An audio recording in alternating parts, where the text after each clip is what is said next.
இப்போது தேவ கிருபை வழங்கும் அற்புதமன்னா. ஒரு முறை போதகர் டேவிட் யாங்சோ அவர்களின் சபையில் வியாதியாயிருந்த ஒரு அம்மா தனக்காக ஜெபிக்குமாறு கேட்டுக்கொண்டார்கள்.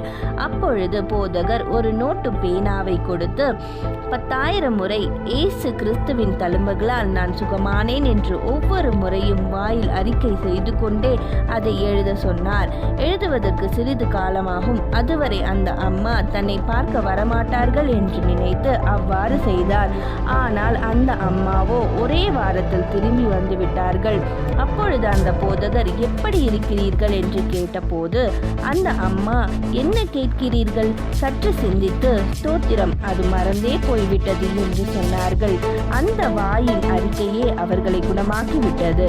நாமும் ஆரோக்கியமான வார்த்தைகளை பேசும் பொழுது நமக்கு ஆரோக்கியத்தை கொண்டு வரும். ஆமேன்.